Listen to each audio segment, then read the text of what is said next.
I remember the exact weight of that manila folder. Not heavy, maybe 30 pages, but I held it like it contained everything 7 years had cost me, because it did. Gloria Mercer stood in the middle of her living room in Buckhead, surrounded by moving boxes she hadn't packed herself, wearing the expression of a woman who had never once been told no. Her pearls were on. Of course they were. Even now. Even here. The property management representative beside me, a patient, professional man named Carl, kept his face neutral. He'd seen this before. People always think their home is the exception.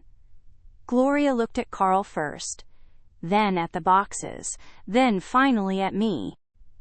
"You can't do this," she said. Her voice was low, controlled, but something underneath it was cracking. "This is my home." I looked at her for a moment. Just a moment. "Actually, Gloria," I said quietly, "according to this deed, it's mine." She opened her mouth. Nothing came out. I let the silence sit there. I didn't smile. I didn't need to. Names and identifying details in this story have been changed to protect privacy. I want to tell you something before I rewind this story back to the beginning. I'm not telling it because I'm angry. I stopped being angry a long time ago.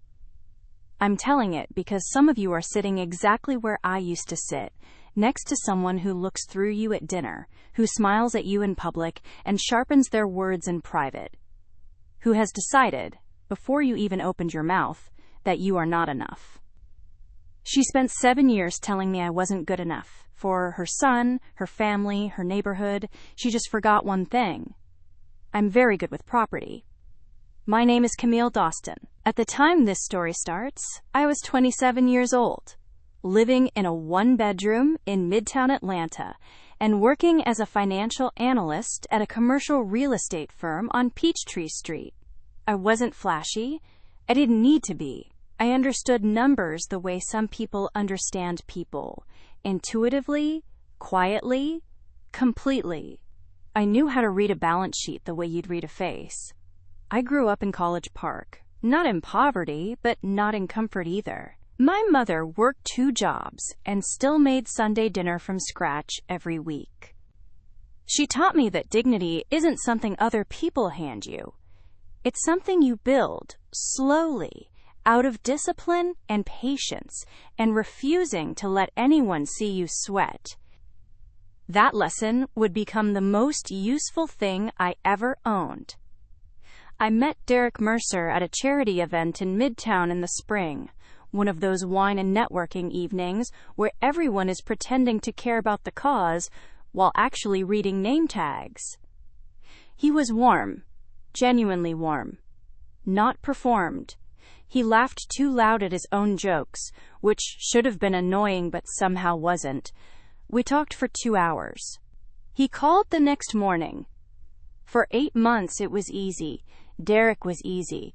He was steady and kind, and he looked at me like I was the clearest thing in his world. Then he took me to Buckhead. The Mercer house sat at the end of a quiet, tree-lined street, the kind of house that announces itself without saying a word. Not a mansion, just large, maintained, and deliberate. The kind of home that tells you exactly how much the people inside value appearances. Derek held my hand walking up the front path. He was nervous. I noticed that. Filed it away. Gloria opened the door before we knocked. She was dressed for company, the way some women are always dressed for company. Silk blouse, pressed slacks, the pearls already around her neck at 6 p.m. on a Sunday. She smiled at Derek first, wide, warm, maternal. Then her eyes moved to me. The smile didn't disappear. That would have been too obvious. It just recalibrated, tightened at the edges. Became the kind of smile that functions as an assessment. "You must be Camille," she said, and took my hand in both of hers, a gesture that looked warm and felt like a closing door. "I've heard so much about you," I said. "Haven't we all?" she replied. Derek laughed, nervously. I didn't. I couldn't name what I felt walking into that house. Not quite threat, not quite hostility, something more patient than either of those. Gloria Mercer looked at me the way you look at a problem you've already decided how to solve. I just didn't know yet that the solution she had in mind was me leaving. The first Sunday dinner at the Mercer house taught me everything I needed to know. Gloria cooked the way she did everything else, demonstratively. The table was set with the good china. There were 3 side dishes that weren't necessary. Derek's sister Renee arrived with a bottle of wine she made a point of describing. Gloria circled the table twice before sitting down, adjusting things that didn't need adjusting. I understood immediately. This was a performance. And I had not been cast. She started with small things. She had a gift for small things. Camille, where did you go to school again? Not because she'd forgotten. She hadn't asked before. Georgia State, I said. Finance. She passed the rolls. Derek went to Morehouse, of course. Of course. Later, when I mentioned a project I was working on, a commercial lending deal in West Midtown, she nodded pleasantly and then turned to Derek to ask about his dry cleaning. Not rudely. Never rudely. Just with the precise timing of a woman who has spent decades making people feel small, without ever raising her voice. Renee watched me across the table with a small, interested smile. She was 3 years younger than Derek, effortlessly social, and entirely her mother's daughter. She didn't need to say anything at that first dinner. She was there to observe and report back. I stayed composed, I ate, I answered questions, I asked them too. When Gloria spoke over me twice in 10 minutes, I didn't flinch. My mother raised me to finish what was on my plate and not let anyone see what was on my mind. We drove home and Derek apologized in the car before we even hit I-85. She just takes time, he said. She's like that with everyone at first. I looked out the window at the city lights sliding past. Okay, I said, but it wasn't the first dinner that made me understand who Gloria Mercer was. It was Christmas, year 2. We were married by then, a small ceremony in September that Gloria attended dressed entirely in cream, which she explained was simply her favorite color, and wasn't that a funny coincidence? She had offered to help plan the wedding twice, and both times arrived at the planning conversation with suggestions that were actually replacements. The florist, the caterer, the venue. Each suggestion carried the same quiet subtext. My taste, my standards, my son. I chose everything myself. By Christmas year 2, I had learned the rules of the Mercer house. I brought the right bottle of wine. I complimented the right things. I kept my voice pleasant and my opinions brief. I thought I was managing it.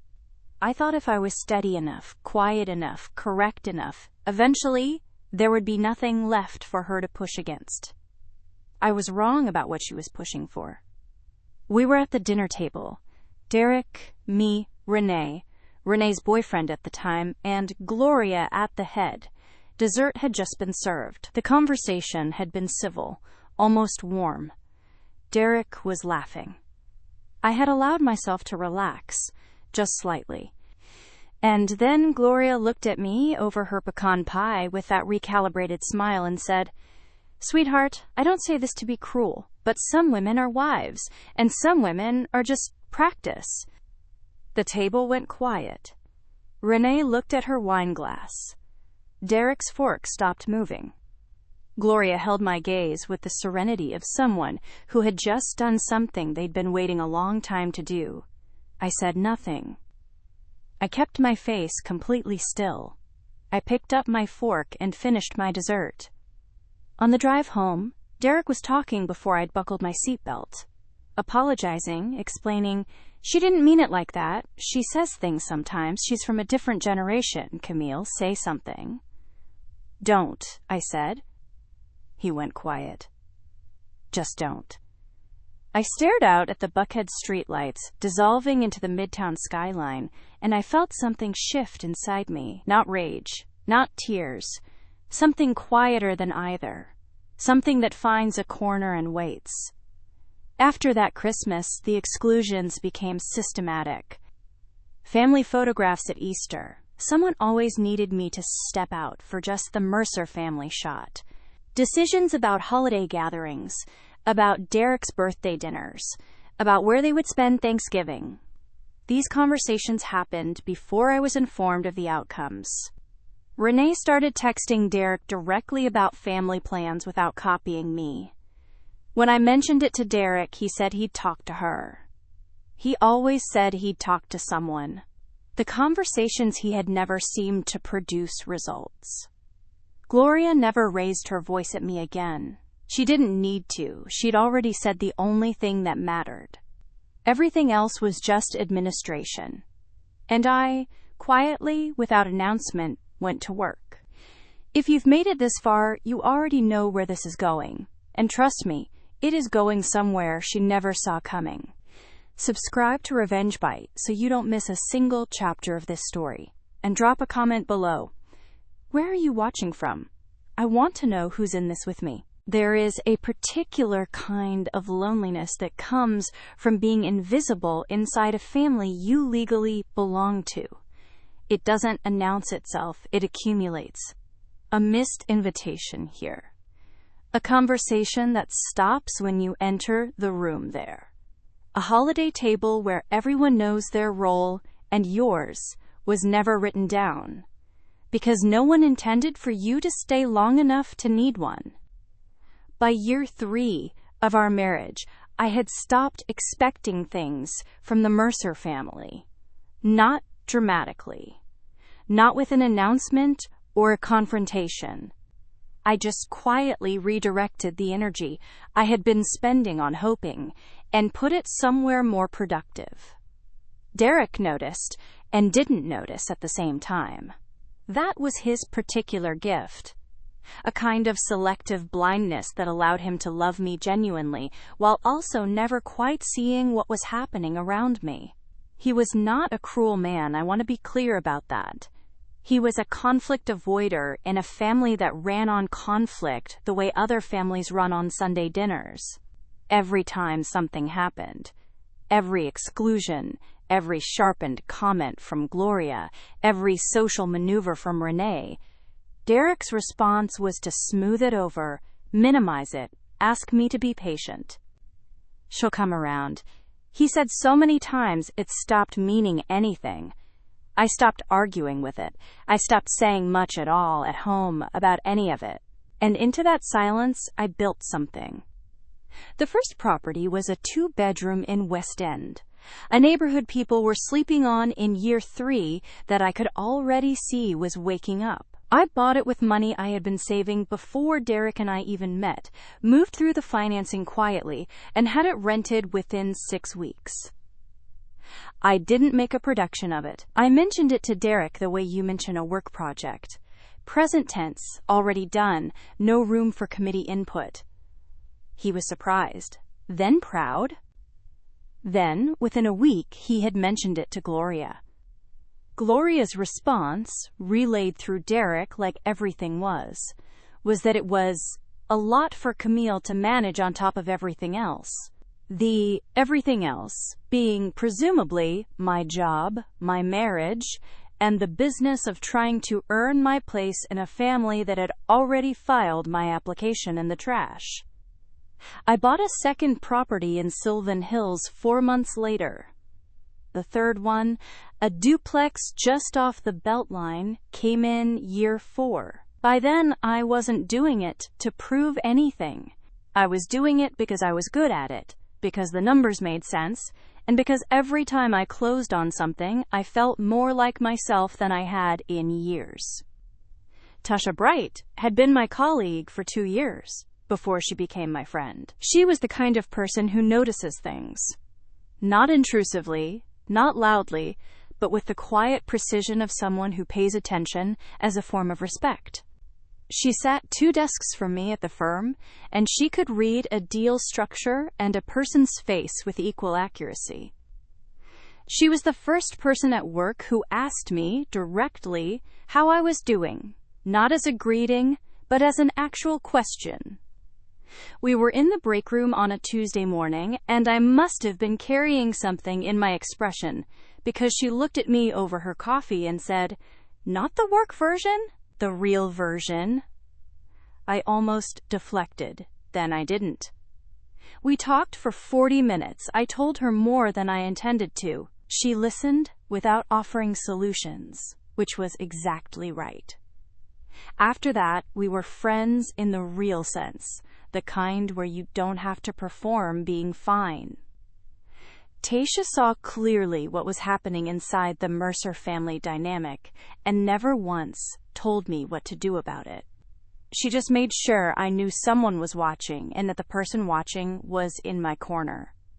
The Mercer family reunion was held in July of year 4. Gloria rented out a private room at a restaurant in Buckhead. Extended family from 3 states, Derek's aunts and cousins, a whole afternoon of being a Mercer. I found out about it the week it happened when Derek mentioned he'd be gone Sunday afternoon. Not a slip, he genuinely hadn't thought to tell me, which was, in its own way, worse than if he had deliberately kept it from me. I didn't cry about it, I didn't argue. I drove to Midtown, met Tasha for lunch, and signed the closing documents on the duplex off the Beltline over chicken and waffles on a Sunday afternoon while my husband attended a family reunion I hadn't been invited to. Tasha raised her water glass. "To the portfolio," she said. I clinked mine against hers. To the portfolio. Derek's father, Earl Mercer, passed away in February of year 5. Quietly, in the night, the way dignified men sometimes go. He had been kind to me in the measured, cautious way of a man who loved his wife and had learned not to contradict her. I mourned him genuinely. What followed was less clean. Gloria inherited the house in Buckhead outright. That had been the arrangement for years, everyone knew it. What nobody apparently knew, or at least nobody had said out loud, was that the house carried debt. Earl had refinanced twice in his final years, quietly, without telling Gloria the full picture. The man had been managing appearances all the way to the end. Gloria knew something was wrong. I could tell from the way Derek started getting calls he took in the other room. The way he'd come back to the couch tighter, quieter, answering my questions about dinner with one-word responses because his head was somewhere in Buckhead. I didn't push. It wasn't my information yet. It became mine on a Thursday afternoon in March. Tasha and I were running a routine database search on a portfolio of properties in the North Atlanta corridor, standard due diligence on a client acquisition. She was moving through the tax lien records methodically, the way we always did, flagging anomalies. She stopped.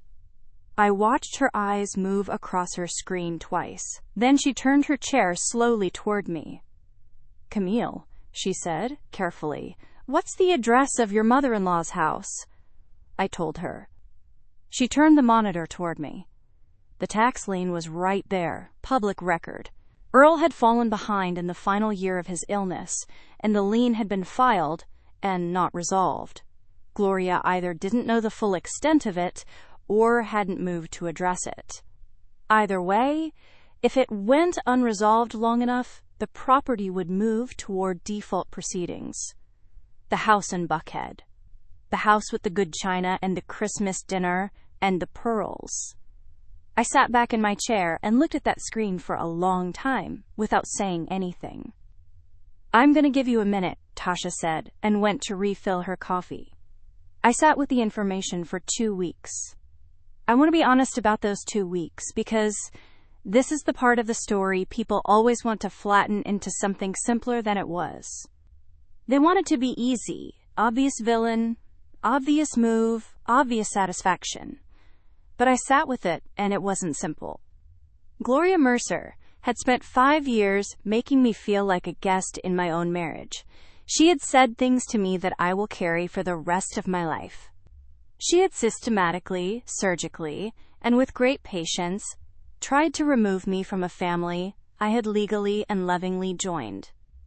And she was also a 61-year-old widow who had just lost her husband and didn't know her house was in trouble. I thought about my mother, what she would say.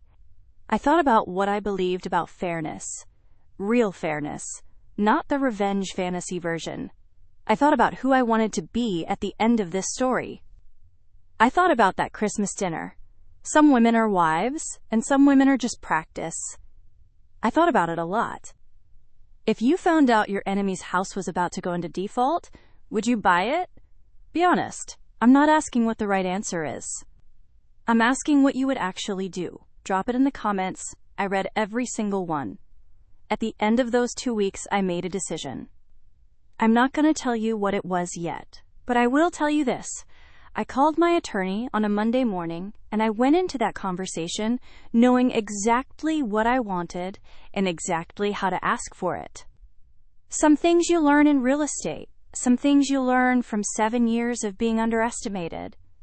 I had learned both. Purchasing a tax lien is not a dramatic act. That's what people don't understand about it. There's no confrontation, no announcement, no moment where you look someone in the eye and declare your intentions. You file the right paperwork, you pay the outstanding amount to the county, and quietly, legally, the lien transfers to you. The property owner still has a redemption period, time to pay it back and reclaim clean title.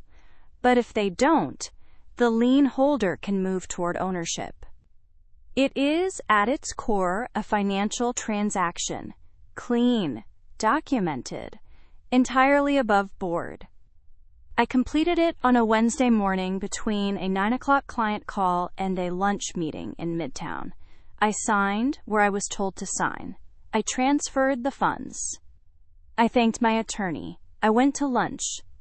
Tasha was the only person who knew. She didn't ask me how I felt about it. She just said, "You good?"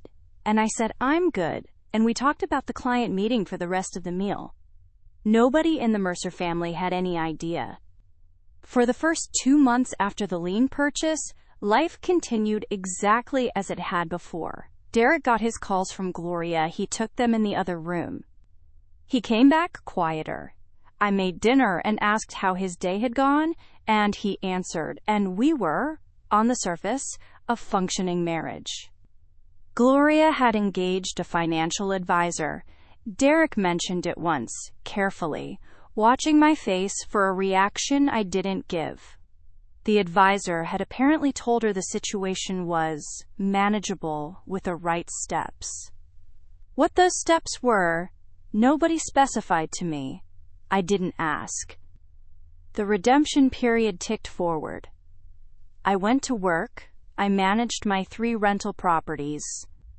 I ran the Beltline on Saturday mornings and watched Midtown wake up around me and felt, for the first time in years, that I was moving in the right direction. The call came on a Tuesday evening in April. I was in my car in the parking deck at the firm about to drive home when my phone rang. I looked at the screen. Gloria Mercer. I want to tell you what that moment felt like, seeing her name on my phone, because it was not what I expected. It wasn't triumph. It wasn't nerves. It was something closer to stillness. Like when you've been waiting for a thing so long that when it arrives, your body doesn't know how to be surprised anymore. I answered on the 3rd ring. Camille.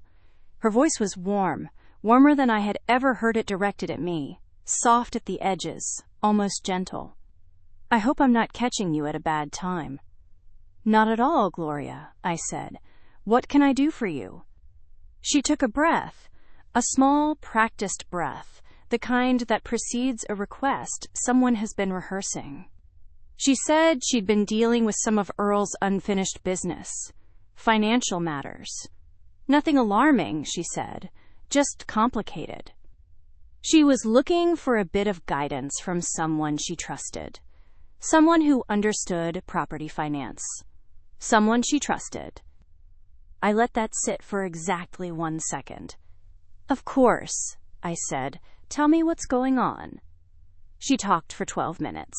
I listened to all of it. I asked careful questions. Not leading, not loaded, just the kind of questions a knowledgeable person asks when they're trying to understand a situation. She gave me more information than she probably meant to. She didn't mention the lien by name. She called it a small county matter that should resolve itself. I did not tell her the county matter had already resolved itself, in my name, 8 weeks prior. I appreciate you calling me, I said, when she finished. Let me think about what resources might help, and I'll be in touch. Thank you, sweetheart, she said. She had never called me that without it being a weapon. This time she meant it. This time she needed something from me, and she called me sweetheart, and I sat in my car in a parking deck in Midtown and felt the full, quiet weight of what that meant. We hung up. I put the phone face down on the passenger seat. I sat there for a long time. The redemption period expired on a Friday in May. My attorney sent a single email. Clean title had transferred. The property at the Buckhead address was now legally, fully, and entirely mine. I read the email twice.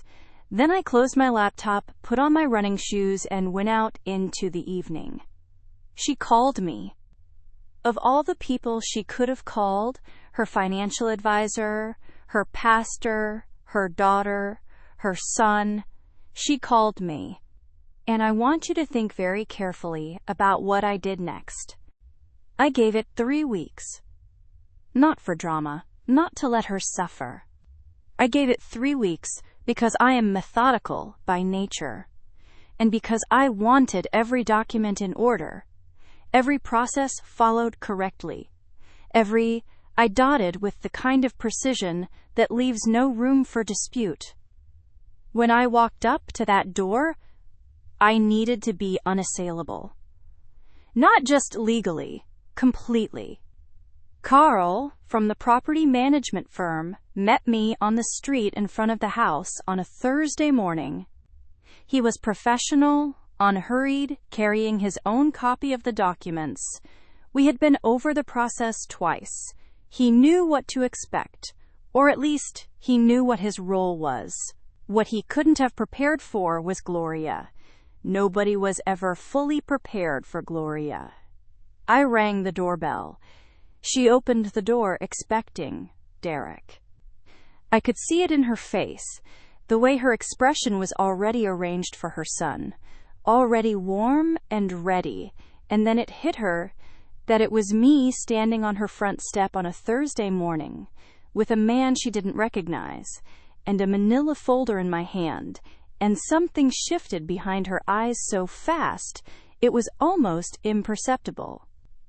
Almost. Camille, her voice was even, controlled. This is unexpected. I know, I said. May we come in? I will give her this. She held herself together for the first 5 minutes. She sat in her own living room, across from Carl and me, and she listened to the summary with the posture of a woman who has never once in her life let anyone see her come undone.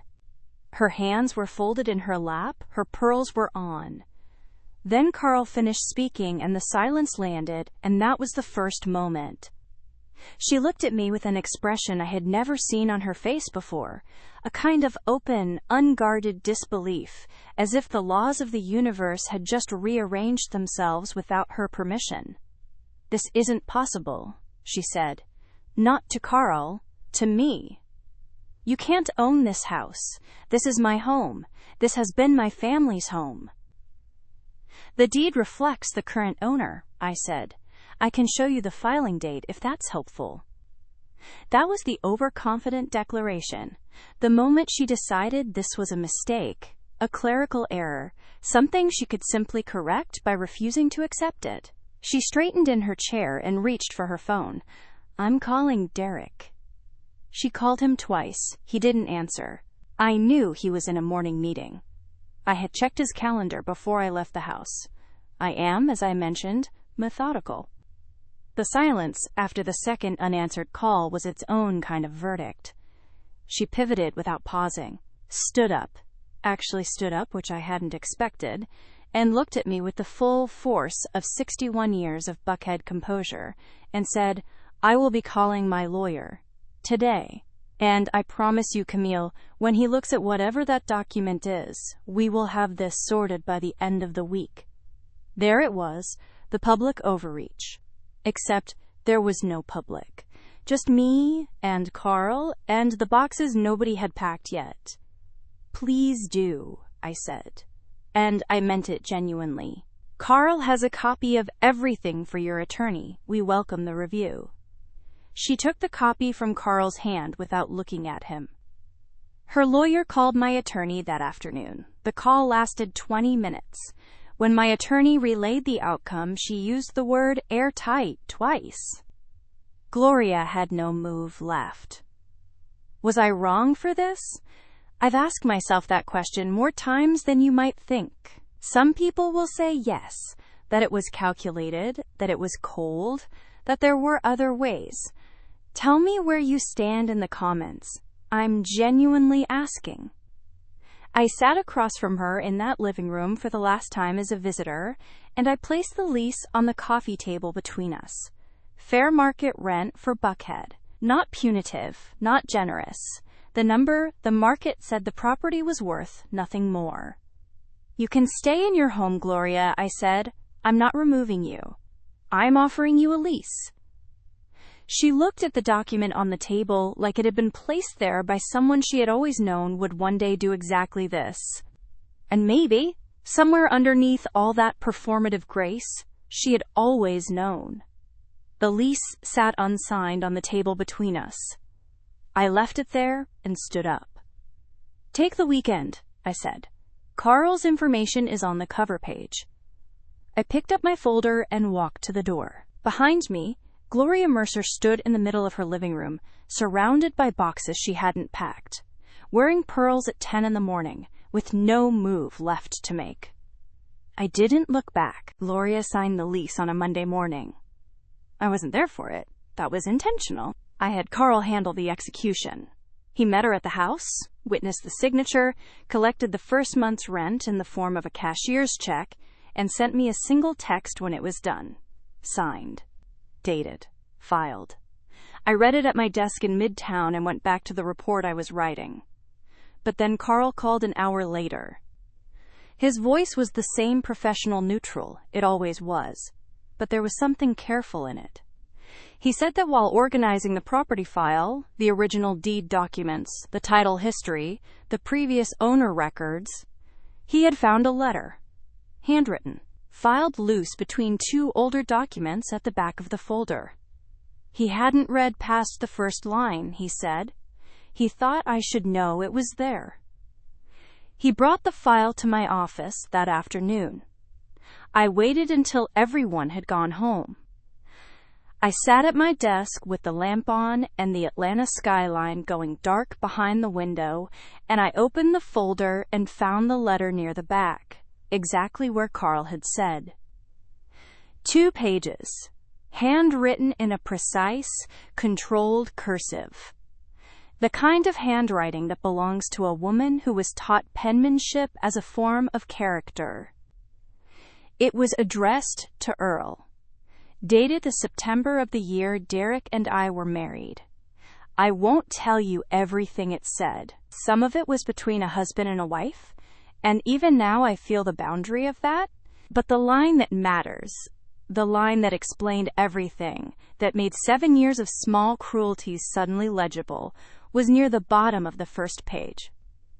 Derek's wife will never be a Mercer in anything but name. I will make sure of it. She had written that the month we got married, before our first Sunday dinner, before the first surgical comment, before the Christmas with the pecan pie and the pearls and the sentence she delivered like a verdict. She had made her decision before she ever really looked at me. Everything that followed, every exclusion, every sharpened word, Every recalibrated smile had been the execution of a plan she'd already written down and shared with her husband. Earl had kept it, filed it away, said nothing. I sat with that letter for a long time. Then I folded it carefully, put it back where I found it, closed the folder, and placed it in my desk drawer. I never showed it to anyone. Not Tasha. Not my attorney. Not Derek. Some things you keep because sharing them would only transfer the weight, and the weight was mine to carry. I had earned it. In a way, she had given it to me, the last thing she'd ever give me, and the first thing she'd given me that was true. The marriage. I owe you honesty here, because I've been honest about everything else. Derek and I didn't end in a single moment. There was no final argument, no revelation, no scene. What there was, what had been building for years by then, was a quiet, accumulating truth that we had both been too careful to say out loud. He was a good man who had chosen, over and over, in small ways that added up to something large, to keep the peace instead of keep me. I don't say that with bitterness anymore. I say it the way you describe weather, accurately, without blame, because weather isn't personal. When I told him, one evening over dinner in our Midtown kitchen, what I had done, the lien, the transfer, the lease, he was silent for a very long time, not angry, not accusatory, just quiet in the way of someone absorbing information that rearranges everything. You never told me, he said finally. No, I said. I didn't. He looked at his hands. Is this about her or about us? It was the most perceptive thing he had asked me in years. I gave him the respect of a real answer. I think, I said slowly, it started as one and became the other. We sat with that for a while. The food went cold. Outside, Midtown was doing what Midtown does. Moving, lit up, indifferent to any one person's quiet reckoning. We separated 8 months later, kindly. Without lawyers fighting. He moved to a place in Decatur. I kept the apartment. We divided what was ours without warfare, which felt, in its own way, like the most Camille and Derek thing we ever did. I walked out of that marriage carrying less than I had walked in with, and somehow feeling lighter. I had expected to feel more. I didn't know yet what to do with that. 6 months after the lease was signed, Gloria Mercer paid her rent on time. Every month, the cashier's check arrived through Carl's office, processed, recorded, deposited. Never late, never accompanied by a note, never warm. Just the check, the amount, the date, precise and cold, and entirely on schedule. I found a certain symmetry in that. She had always been precise. She had always been cold. The only thing that had changed was who she was being precise and cold for. I was running the Beltline on a Saturday morning in November, early enough that the air still had bite to it and the trail wasn't crowded yet, when I found myself looping north toward Buckhead. I don't know if it was intentional, maybe it was. I've stopped trying to pretend I don't know my own mind. I slowed as I reached the street. The house looked the same. It always would. It was that kind of house. The hedges were trimmed. The front path was clear. A light was on in the front room. Gloria was on the porch. She was sitting in the chair she had always kept there, the one facing the street, the one she used on Sunday mornings before church. She was wearing a cardigan. No pearls, which was the only thing that surprised me. She saw me at the same moment I saw her. We looked at each other across the distance of the front yard. Neither of us waved. Neither of us looked away first. There was no smile from her, not the real kind, not the recalibrated kind. Just her face and mine, and 7 years between us that had finally resolved into something honest. I ran on. I've thought a lot about what justice feels like versus what you imagine it will feel like. I think most of us build revenge in our heads like a movie. There's a score, there's a moment, there's a look on someone's face that finally makes everything make sense. The wound closes. The credits roll. It doesn't work like that. Or it didn't for me. What I felt that morning on the Beltline wasn't triumph. It wasn't closure either. I'm not sure closure is a real thing so much as a word we use when we're tired of carrying something. What I felt was more like accuracy. Like the world had finally arranged itself into a shape that reflected what was true. Gloria had spent 7 years trying to write me out of a story I hadn't finished yet. She had decided who I was before she knew me. She had said the quiet part out loud at a Christmas dinner and watched me say nothing and thought that meant she had won. She forgot that some people don't respond. Some people just note the information and go to work. I think about my mother sometimes, her 2 jobs, her Sunday dinners, her lesson about dignity being something you build. I think she would have had complicated feelings about all of this. I think she would have asked me hard questions. I think I would have had real answers. I own 4 properties in Atlanta now. The duplex off the Beltline, the place in West End, Sylvan Hills, and a house in Buckhead that a 61-year-old woman pays me rent on time, every month, in a cashier's check that arrives without warmth or ceremony. I didn't set out to become her landlord. I set out to survive her. The landlord part was just good finance. She was right about one thing, in the end. I did marry up. I just didn't realize she meant the property ladder. If this story found you at the right time, if you know what it feels like to be underestimated by someone who should have been in your corner, subscribe to Revenge Bite.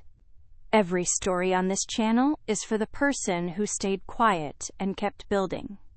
Hit that subscribe button, share this with someone who needs to hear it, and I will see you in the next one.